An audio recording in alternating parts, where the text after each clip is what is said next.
ఇప్పుడు మా 5వ తరగతి విద్యార్థులం చెట్లను అంతరించిపోతున్నాయో వాటిని ఎలా రక్షించుకోవాలో ఒక చిన్న నాటిక ద్వారా మీకు తెలియజేస్తాం.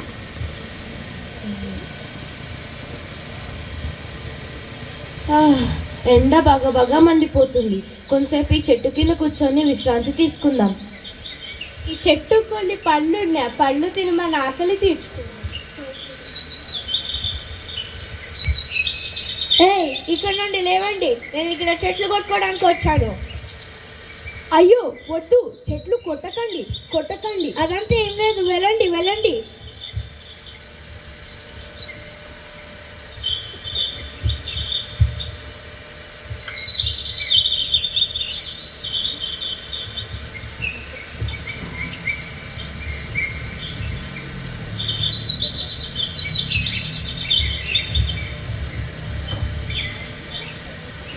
అబ్బా, ఎండ వల్ల నాకు కళ్ళు తిరుగుతున్నాయి. కొన్ని నీళ్లు తాగుతాను.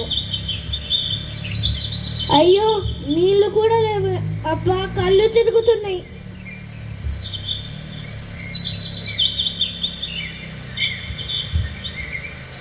ఈ మనుషులు చెట్లన్నీ కొట్టేసి నాకు ఆశ్రయం లేకుండా చేస్తున్నారు.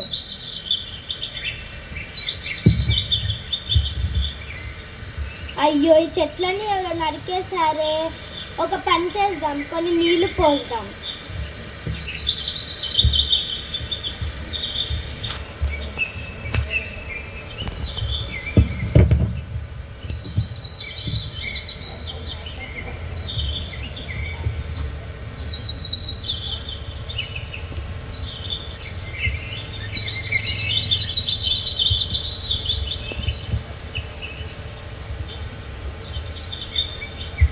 అయ్యో, ఇతను కింద పడిపోయాడే.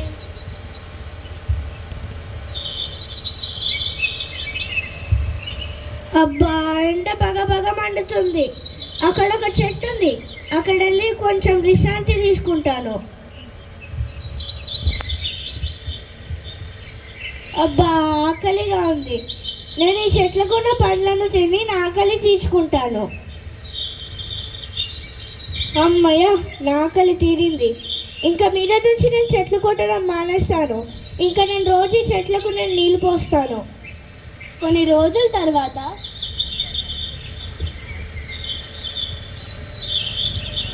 చాలా చల్లగా పచ్చగా ఉంది.